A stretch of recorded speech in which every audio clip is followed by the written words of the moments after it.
Portrait of a Lily by Surreal Weirdo in HIO.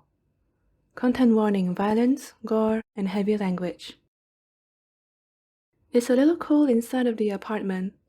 The old man, Edgar, looks at you with a smile. You smile back at him while examining the surrounding area. The wall. There is a painting of a white lily on the wall. You find it a little tacky, but something draws you to it and you can't help but stare intently. Without glancing away, you ask, "Where does this painting come from?" "Oh, I painted it myself," Edgar says. "My wife was named Lily, so it was a little play at that."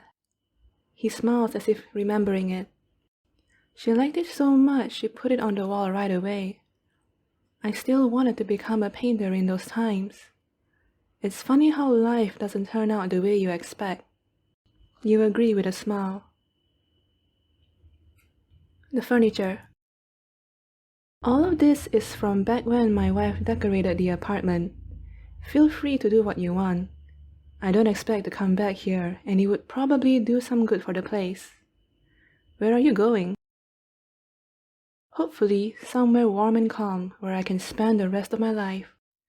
It's clear he's been looking forward to that for a while, so you just nod and agree that it would be nice, although you hate excessive heat after growing up where you have. The bedroom. You walk into the only bedroom of the house. The man follows you, still smiling. There's a closet and a window behind the twin-size bed. You look for a bedside table and gladly finds one. Just perfect for your needs. "Is it to your liking?" he asks, and you nod. "Very much so, thank you." "I think this place is perfect," you decide to say. It was the best apartment you had seen so far, especially within your price range. It was modest, but perfect for a single lady who wanted to remain that way. It was so close to your new job and somewhat close to stores and bars. In short, it was satisfying enough. The man was ecstatic. "Wonderful," he said. "I'll come around to check if your needs are all met once or twice before leaving. I'll, of course, also give you my contact number, if this old brain of mine remembers it." He chuckles slightly before looking at the wall again. His eyes lose a little bit of their glow. "I do have a request to make before we can make a deal, however." "What is it?"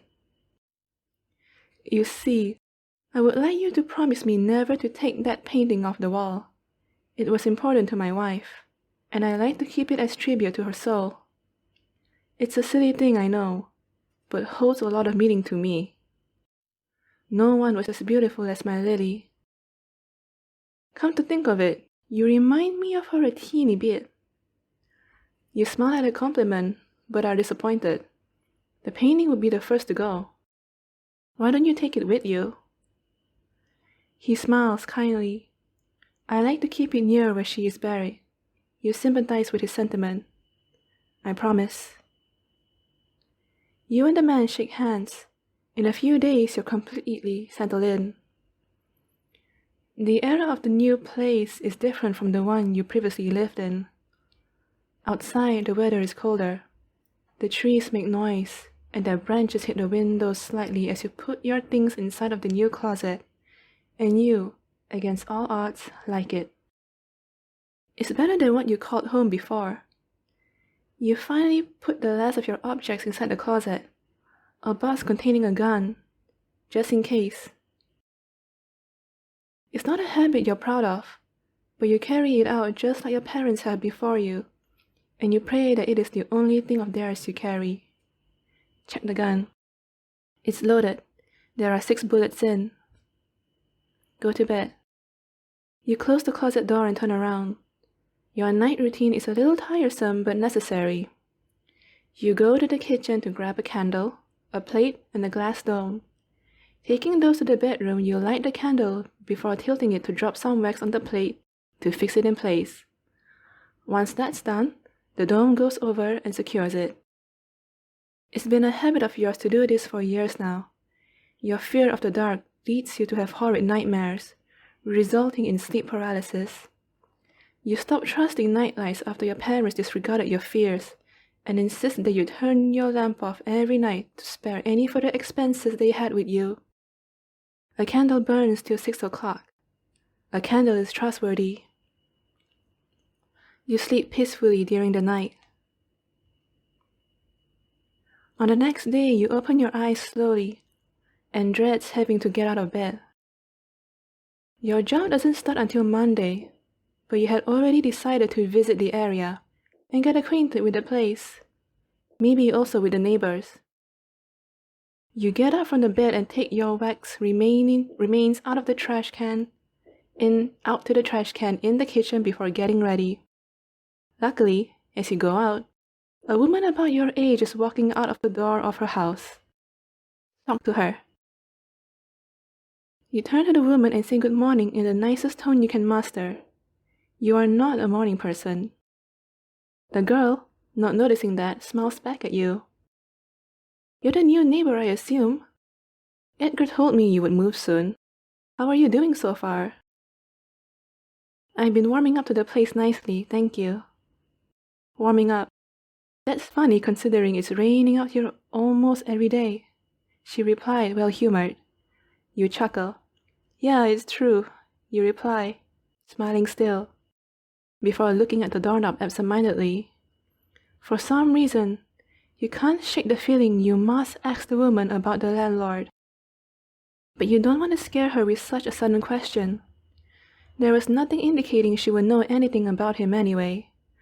Well, nice talking to you, but I must get going. She smiles kindly and turns around to leave. What do you know about Edgar? Oh, she says, taken aback by how fast your words came out. Next, however, she shrugs. Not much, actually. I'm actually new to the neighborhood, too. I know he's a mortician, or was, but that's about all. My grandmother used to live here before me, though, and I know for a fact she had more memories of Edgar's wife, Lily, than of him. Oh really? Why? They were friends, back in the day. She disappeared. One fine day the woman just vanished. Gone. My grandma told me the police couldn't find a body, and there was no evidence to conclude anything. She used to think it's a pretty spooky tale, so I was really curious to see how you were feeling in there. It was a fated meeting, this one of ours. She smiles friendly. You smile back and the conversation drifts away. You two look at each other until... Well, I must get going now, the girl says, waving the hand holding her keys, making a little clinking noise. I'll see you around. Say goodbye and leave. The rest of the day goes by smoothly. You go to several bars and stores just to get acquainted with the place and its many options. It wasn't that close, so you had to walk quite a bit before getting anywhere. At the end of a long commercial street, you saw the last place, sort of hidden, a diamond in the rough. It was a thrift store, owned by a well-humored old lady and her daughter. There, you found a light blue dress that fit you perfectly, almost as if it was made for you. You paid and took it home, happy with a successful purchase. At home, and tired, you take off your shoes and go straight to the bedroom to hang your dress on your closet doorknob. You decided to wear that on your first day at work the next day, so putting it there was the easiest way you could think of for it to be ready for the taking in only a few minutes. You go to the kitchen and take your candle out immediately, feeling exhausted already. Sleep. You wake up. It's raining outside and the branch of the tree is hitting the window. Your eyes are fixed on the ceiling and it's still night out. Get up. You can't. Move. You can't. Scream. You can't. It's fruitless. You manage to draw your eyes to the closet door. There, the blue dress stands tall, almost like a person is wearing it, but with no arms or legs. It, however, breathes, and part of it where the stomach should be in, going up and down slowly, calmly. You are hypnotized by the movement, but your heartbeat is increasing, and you don't know what to do. Keep looking. The dress breathes, not caring about any laws of physics, an entity of its own. That's when the voices began. You were used to hear screaming, scratching, footsteps coming in your direction, but never what you heard next. It was a clear voice. It was calling your name. Listen. There are loose boards under the bed. The voice says, all at once. At the time you understood it perfectly.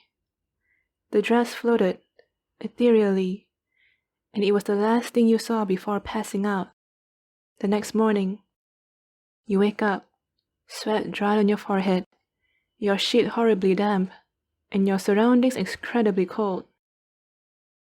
You sit up on the bed fast, quickly looking to the side, and at the glass dome on the bedside table. The candle is in half, blown out. The clock is also warning you that you're late. Your eyes slowly drag themselves to aim at the dress. You quickly get up from the bed and go there, taking the hanger in hands. You want to shove it inside the closet, way deep down and never see it again. But you are late for work, so you put it on and grab a coat. Trying not to think too much, you skip breakfast and go straight out of your house to work. You open the door quickly and lock it even quicker. The sun is completely out for the first time. Before going downstairs, however, you notice a car in the distance. The only one parked on the street that early. As soon as you've seen it, the driver goes away. You think about going back in, fear taking over you. But Sarah next door unlocks her door, and you feel safer knowing someone will walk with you. Night. At night, you're convinced that what happened was just a normal episode of sleep paralysis. You put your shoes away and gladly sit down on your couch to rest, closing your eyes. You were just panicking. The car might even have been another symptom of fear, not suspicious at all. You didn't believe that last part. You open your eyes to see the painting in front of you. The words floorboards come to your mind, but you turn on the TV to try and block everything out. Suddenly, there is a knock on the door. You look at the clock, noticing it's past 10 p.m. It's 10 past 10 p.m. You wonder who it can be at such late time of the night, or even if it would be wise to answer it. After you think that, though, a female voice can be heard from outside. Hey, it's Sarah from next door. Can you open up? It's sort of important. You sigh, relieved, and go to the door. After you open, you notice Sarah looks a bit worried. Hey, she says, with an unsure smile. So, I felt like I should tell you something. She seems confused, but speaks the next words nonetheless. I saw Edgar trying to get into your apartment today. I'm sure it was nothing, but he was opening the door. I saw him when I was coming back home from the grocery. He told me you gave him permission to go in, but I knew you were at work. It's his house too, I understand that, but I didn't like the look he gave me. As if he had been caught. I really didn't like his look. I must be crazy though. No, you're not, you say with a reassuring smile, but feeling suspicious. Thank you for telling me, Sarah. I'll be more careful with locking it this time. She smiles at you and waves goodbye. You close the door behind her, locking it. You reluctantly lie down in the bed, looking at the flame of your lit candle. You still don't know how it went out inside of the dome. Your head told you it was probably a malfunctioned wig that was buried in the wax. It, however, was in the trash can, so there was no way to examine it further. That was probably the case. It had to be. You look at the closet doorknob. No dress to be seen. It was put away where it belongs. That comforts you a little. You are so tired that sleeping isn't difficult. And so isn't waking up. Scream. It came from the living room. You're certain of it, but you can't move. Wait. Please don't. A woman is crying. Her moaning is faint. What the other person said is unintelligible, but it sounded angry. You feel your body growing colder and colder. Please, I promise I'll stay. What came next was a wet sound. Somehow, that Lizzie Borden rhyme came to your head as the wet sounds continued. You wanted to throw up.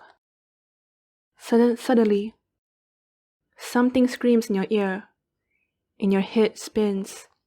It sounded something like floorboards. I know, you say in your head. I'll check them, I swear. Leave me alone, please, just leave me alone. So you're left alone. It's silent. It's calm. Until the bedroom door starts to open up. Slowly. There is nothing there. The footsteps start approaching. There is nothing there. It's not real. You tell yourself. You had heard footsteps before in paralysis state. It was nothing new. But they were coming ever closer. Open your eyes. You look to the side. The room is dark. Almost too dark for you to be able to distinguish shapes. You can't see anything at first, but then, beyond the open door of the bedroom, you encounter a light coming from the painting. After that, you fainted. The next day, you woke up late for work again. You get up from your bed, exhausted, and leave. You don't want to think about what happened. You'll check the floorboards later. But you can't leave the room. You turn back and to the twin-size bed. I wonder if it's light enough to drag, you think to yourself. Looking at the wooden structure, it seems heavy, but... You walk back there and, with some effort, you do what you were asked. Obviously, there is an obviously loose floorboard beneath the bed. Loose floorboard. You don't have to make an effort to raise that old thing. If anything, you are disgusted by how rotten it feels to the touch, and can't help but wonder if the rest of the floor is just as bad as well. Under the loose object, there is a hole. You're grossed out, but you have to put your hand through the hole. To the right, you feel something with your fingertips, and dragging it out, you bump into another loose floorboard. Removing that, and then what you find? You are surprised to see a big, round-shaped box on your lap. You glance at the clock on your bedside table. You're really late now. Open it. Inside of the box were a myriad of letters. You take those in your hand and examine them closer. They seem to begin at 1966 and end at 1981. All with dates, and all from the same man, some Reggie Flynn. He was always away. 1966. Reggie and Lily met at a bar. She also met Edgar on the same evening. Apparently they were friends. That was in 1965. On the first letter, they reminisce about it. Lily is telling Reggie about Eddie, her husband. They seem happy. While reading it, You imagine the same voice that screamed in the living room. I'm glad you and Eddie are getting along just fine, Lil. I knew you were the girl for him the moment I saw you. But if you think that painting for 20 hours a day is too much, just wait until he gets really excited. About your novel, don't worry. The words will come to you. Besides, one day, you'll be able to live from Eddie's art alone. I'm sure of it. Let's just give it time. I'm sorry to hear about your fight. I can't believe about what you wrote. Eddie's art not being good enough to sell, and all that. He is the best goddamn artist I've ever met in my life. I'll tell you that. The problem is that no one can see it, that's all. Everyone is only interested in Warhols or Lichtensteins. A waste of time if you ask me. They'll snap out of it in time, I'm sure. Don't worry about it. In 1975, Eddie threw all his materials out and burned all of the paintings, except for the lily on the wall. She refused to let him touch it. Reggie wrote, I'm sorry you feel like that. It's your last link to the old Edgar. I do hate the new one with a passion too. 1976. Edgar is working as a mortician now. I can't believe it. Just like a dog. He was trained. Taking up his father's business like this. I'm sorry, I couldn't put some sense into his brain the last time I came. It's almost like he's obsessed with the thing. All he talks about is how he really came to like it. He honestly told me there is beauty in the embalming process. You know, I'm not a judgmental guy. I could get behind that coming from anyone else. But that's not Edgar. That's not him, I know it. And then there's you. God, I feel terrible seeing you so thin, Lily. Maybe you should get out of there. Go anywhere. Traveling could do you some good. There is a gap in time, as the last two letters are dated from 1981. In the first one he wrote, You come with me next time, I'm there. Lily, you just come with me, and I'll take you everywhere. You'll never have to be stuck anymore, I promise. The last one is Lily's. She never had the opportunity to send it. The only words written on it were, I'm looking forward to it.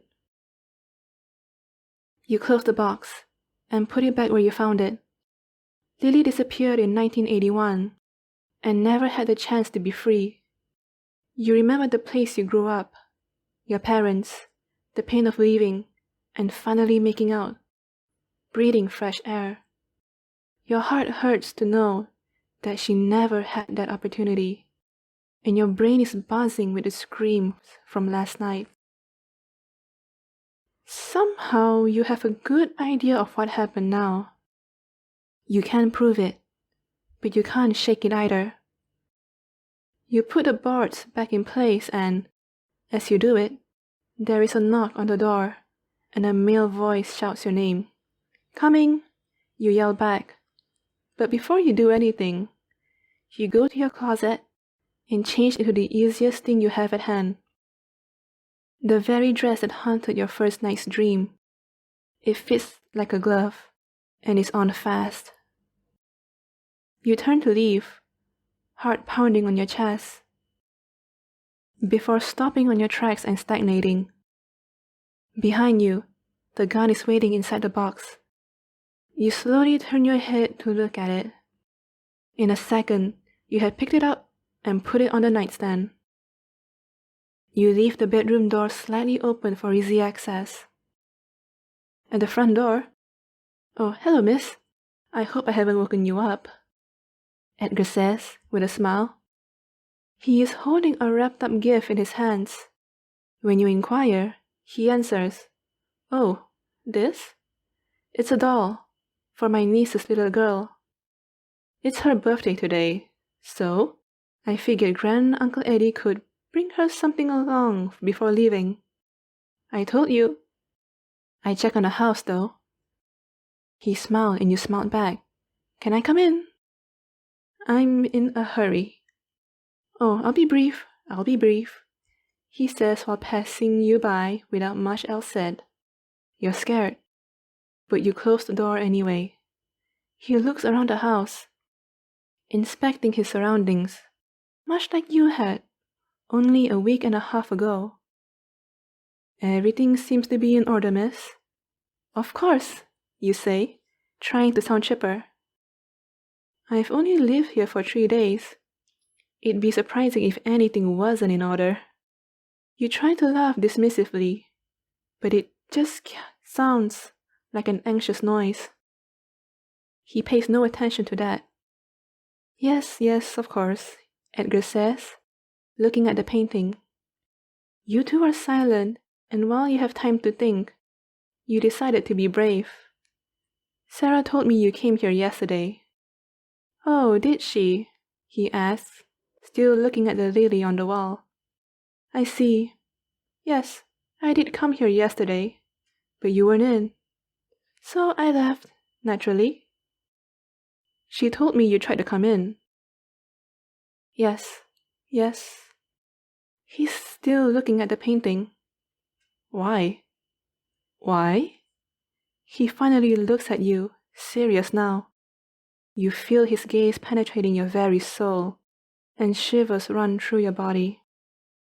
You maintain a normal posture, still trying to pretend that everything is okay, that you don't know anything.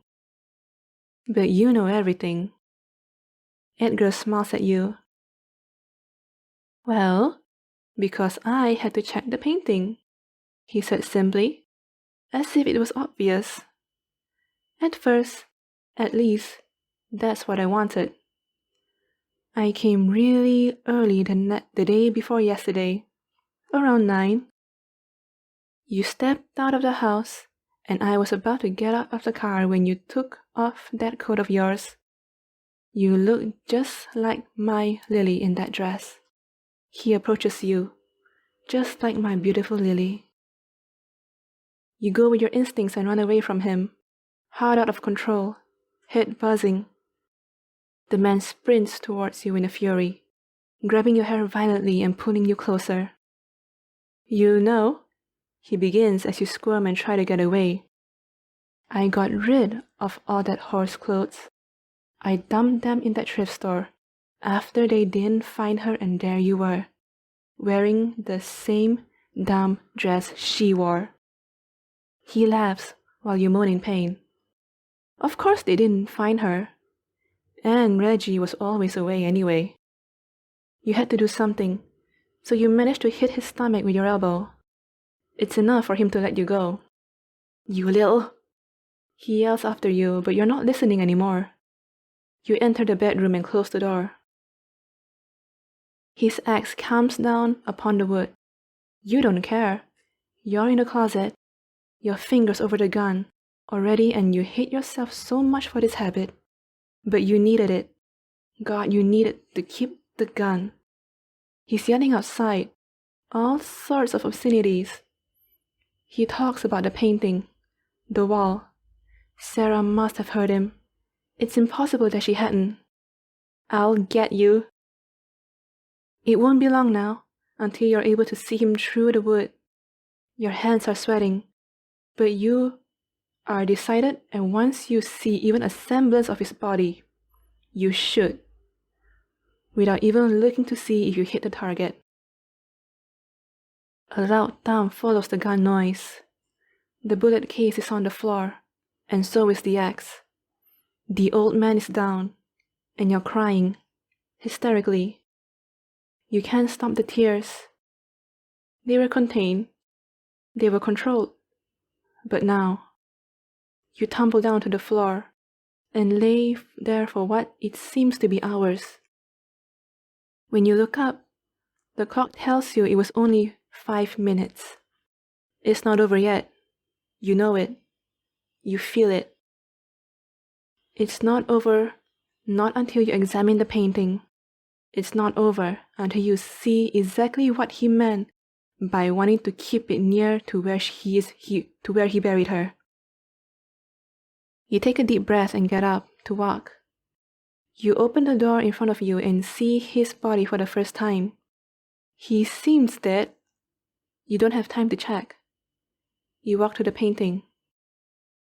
There it is, like a beacon of light. The frame is scratched. The ink is faded and dirty.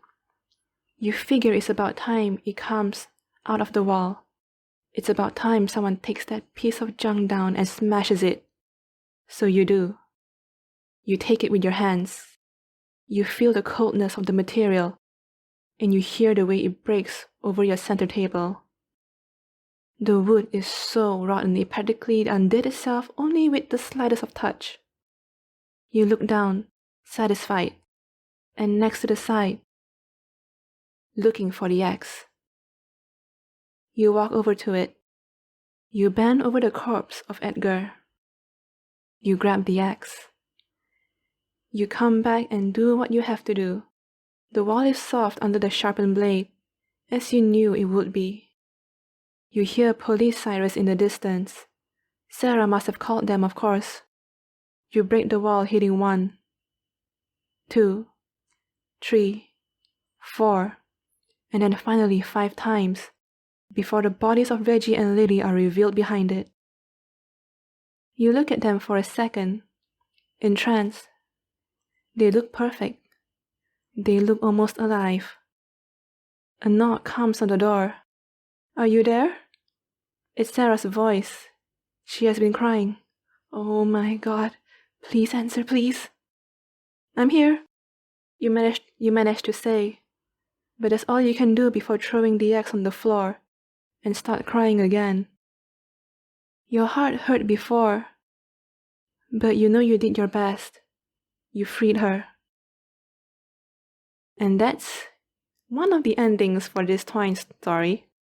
If you're curious about the other 2, you can check down the link below to go to the original page and try it out yourself. Thank you!